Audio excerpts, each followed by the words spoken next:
আসসালামু আলাইকুম রহমতুল্লাহ। দেশ ছেড়ে বিদেশে এবং প্রবাস সে ঈদ করাটা কত যে কষ্টজনক বিষয়, এটা যদি আগে জানতাম তাহলে ঈদটা করেই দেশ ত্যাগ করতাম। কিন্তু ভাগ্যর বিষয় যে এটাই, আমি আনন্দের সাথে বলতে চাই যে ঈদের দুই একদিন আগে কেউ প্রবাসে আসলে যে তো কতটা দুঃখজনক বিষয়, কতটা বেদনাদায়ক বিষয়, সেটা যে আসে সেই বোঝা যায়। অনেক আনন্দের সাথে আসছিলাম যে প্রবাসী মানে বিদেশে আইসা ঈদ করব, অনেক শান্তি পাবো মনে হয়, কিন্তু তা এমন কিছু না। কিন্তু প্রবাসে একটাই জিনিস, আনন্দ ফুর্তি সব কিছু হয়, কিন্তু ফ্যামিলির কাউকে পাওয়া যায় না।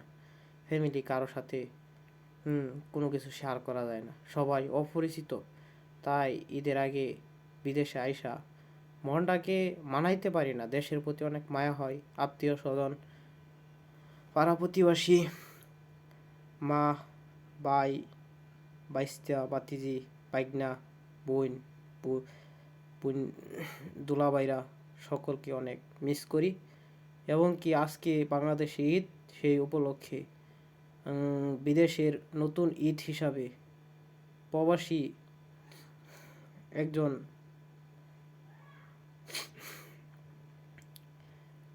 একজন ভাই হিসাবে আমি সকলকে, আমাদের দেশের আন্তরিকভাবে সকলকে ধন্যবাদ জানাই এবং সকলের প্রতি দোয়া করি সকলে যেন ভালোভাবে ঈদ পালন করেন, আত্মীয় স্বজন নিয়ে, ফ্যামিলি, পরিবার পরিজন সকলকে নিয়ে।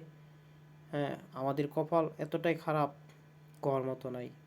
আমরা আসলে বিদেশে যারা আসি তারা আনন্দের সহিত আসি, কিন্তু এটা বাস্তব, বিদেশের আনন্দটা মানে যতদিন চাকরি বাকরি না হয়, ব্যস্ততার ভিতরে না হয়, ততদিন মনে হয় হবে না। আর যদি ব্যস্ততা ভিতরে পড়ে যায় তখন মনে হয় হয়তোবা দেশের কথা, আত্মীয় স্বজন সকলের কথা ভুলে যাব এবং ইনকাম করার চেষ্টা থাকবে এবং ওইটা নিয়ে বিজি থাকবো।